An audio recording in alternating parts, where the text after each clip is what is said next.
A glória eterna de Cristo, o Alfa e o Ômega. Apocalipse 1:4-8. João, as 7 igrejas que se encontram na Ásia. Graça e paz a vós outros, da parte daquele que é, que era e que há de vir, da parte dos 7 Espíritos que se acham diante do seu trono, e da parte de Jesus Cristo, a fiel testemunha, o primogênito dos mortos e o soberano dos reis da terra. Aquele que nos ama e pelo seu sangue nos libertou dos nossos pecados e nos constituiu reino e sacerdotes para o seu Deus e Pai, a ele a glória e o domínio pelos séculos dos séculos. Amém. Eis que vem com as nuvens, e todo olho o verá, até quantos o traspassaram, e todas as tribos da terra se lamentarão sobre ele. Certamente. Amém. Eu sou o Alfa e o Ômega, diz o Senhor Deus, aquele que é, que era e que há de vir, o Todo-Poderoso. O Apocalipse se abre agora com uma saudação que não vem apenas de um homem, mas do próprio trono de Deus. João, o apóstolo exilado, escreve às 7 igrejas reais: Éfeso, Esmirna, Pérgamo, Tiatira, Sardes, Filadélfia e Laodiceia. Mas sua mensagem vai muito além daquelas cidades da Ásia Menor. O número 7, símbolo de plenitude e perfeição, mostra que a mensagem é para toda a igreja, em todos os tempos. Neste texto, somos convidados a contemplar a majestade trinitária de Deus, a fidelidade de Cristo e a certeza gloriosa de sua volta. 1. Graça e paz a vós outros, da parte daquele que é, que era e que há de vir. A saudação apostólica comum nas cartas do Novo Testamento ganha aqui uma dimensão celestial. Não é apenas graça e paz de Paulo ou Pedro, é a graça e paz que fluem do próprio Deus eterno. Essa expressão, aquele que é, que era e que há de vir, ecoa diretamente as palavras de Êxodo 3:14, quando Deus se revela a Moisés dizendo: Eu sou o que sou. Ali, Deus se apresenta como o ser autoexistente, aquele que não depende de nada nem de ninguém. Agora, João aplica o mesmo título ao Senhor do Apocalipse. O Deus que é imutável em sua essência, eterno em seu propósito, soberano no tempo e na história. Ele é presente constante. Ele era fiel desde a eternidade. Ele há de vir. O Deus que não apenas foi, mas que se manifesta novamente, completando sua obra de redenção.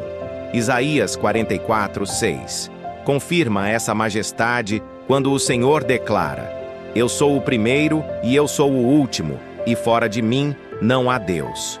Assim, antes mesmo que as visões se desdobrem, o Apocalipse nos lembra: Deus é eterno, soberano e presente. 2. Da parte dos 7 Espíritos que se acham diante do seu trono. Essa expressão misteriosa não fala de 7 Espíritos diferentes, mas do Espírito Santo em sua plenitude. O número 7, símbolo de totalidade, representa aqui a perfeita atuação do Espírito de Deus. Em Isaías 11:2, lemos a descrição profética do Espírito sobre o Messias. Repousará sobre ele o Espírito do Senhor, Espírito de sabedoria e de entendimento, Espírito de conselho e de fortaleza, Espírito de conhecimento e de temor do Senhor. 7 manifestações.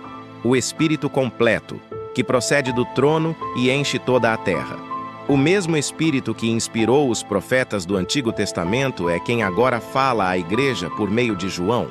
Assim, temos a presença do Pai eterno, do Espírito pleno e, em seguida, a do Filho glorificado. 3. E da parte de Jesus Cristo, a fiel testemunha, o primogênito dos mortos e o soberano dos reis da terra. Aqui, João apresenta 3 títulos que revelam a grandeza de Cristo. Primeiro, a fiel testemunha. Ele é aquele que declarou a verdade de Deus sem falhar, mesmo diante da cruz. Isaías 55:4 profetizara: Eis que eu o dei como testemunha aos povos, como príncipe e governador. Cristo não apenas falou da verdade, ele é a verdade encarnada. Segundo, o primogênito dos mortos.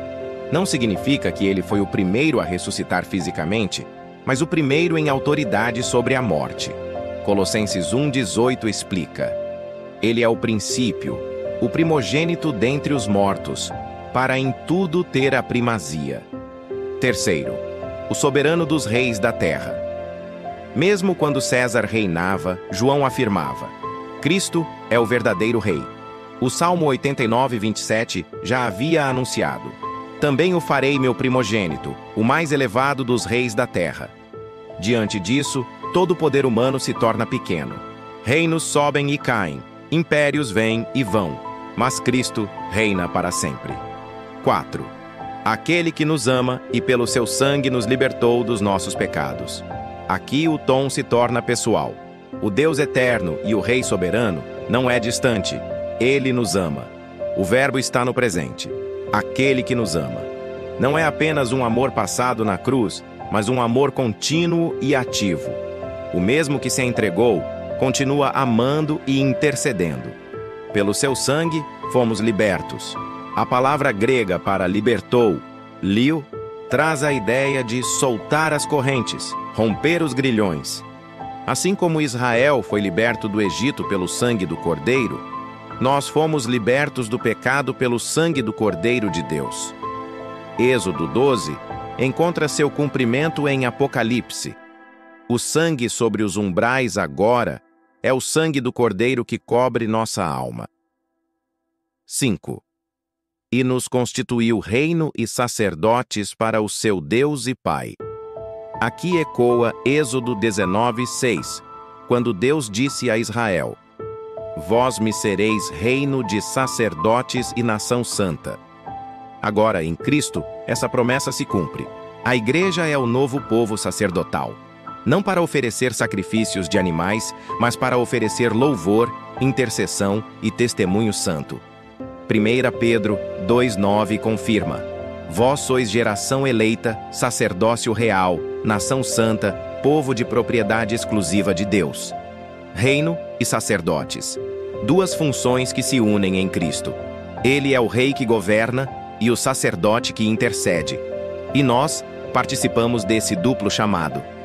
6. A ele a glória e o domínio pelos séculos dos séculos. Amém.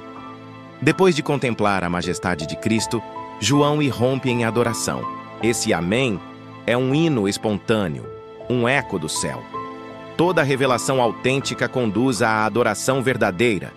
Glória e domínio pertencem a ele, não apenas no futuro, mas agora. Daniel 7,14 já descrevia o Filho do Homem recebendo domínio eterno. Foi-lhe dado domínio e glória e reino, para que todos os povos o servissem. O seu domínio é eterno e não passará. Quando a igreja adora, ela antecipa a glória do reino vindouro. 7. Eis que vem com as nuvens, e todo olho o verá. Agora João olha para o futuro glorioso. Esta é uma das declarações mais poderosas do Apocalipse. Jesus voltará visivelmente. As nuvens são símbolo da presença divina. Em Êxodo 13:21, o Senhor guiava Israel por uma coluna de nuvem. Em Daniel 7:13, o profeta viu um como o Filho do Homem vindo com as nuvens do céu. Essa profecia se cumpre aqui. O mesmo Cristo que ascendeu nas nuvens em Atos 1:9 retornará nas nuvens com poder e grande glória. Todo olho o verá. Não haverá segredo, não será uma aparição oculta. Até os que o traspassaram, referência à profecia de Zacarias 12:10, verão e se lamentarão. A humanidade inteira será confrontada com a glória daquele que foi crucificado. 8. Eu sou o Alfa e o Ômega, diz o Senhor Deus, aquele que é, que era e que há de vir, o Todo-Poderoso. O Alfa e o Ômega são a primeira e a última letras do alfabeto grego. Deus está dizendo: Eu sou o princípio e o fim de todas as coisas. Isaías 41:4 já ecoava essa verdade. Eu, o Senhor, o primeiro, e com os últimos, eu mesmo sou. Cristo é o começo da criação e o fim da história. Nada escapa do seu domínio, nada foge do seu propósito. Ele é o Todo-Poderoso, em grego, Pantocrator. Aquele que tem todo o poder sobre tudo. Esse título aparece 9 vezes em Apocalipse e mostra que, mesmo quando os poderes da terra parecem triunfar, o trono de Deus continua inabalável. Aplicação espiritual. Este texto nos convida a viver entre 2 tempos: o passado, onde Cristo nos amou e nos libertou, e o futuro, onde Ele virá em glória.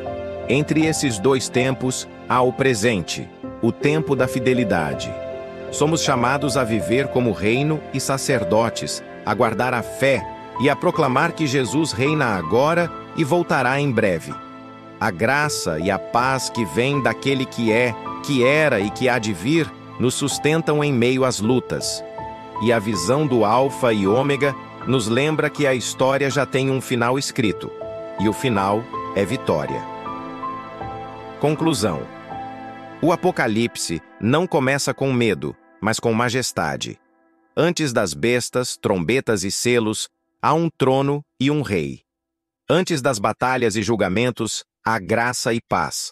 E no centro de tudo está Jesus Cristo, o fiel testemunha, o primogênito dos mortos, o soberano dos reis da terra. Ele é o Alfa e o Ômega, o princípio e o fim, aquele que nos ama, que nos libertou e que em breve virá nas nuvens com poder e glória. A Ele seja a glória e o domínio pelos séculos dos séculos. Amém.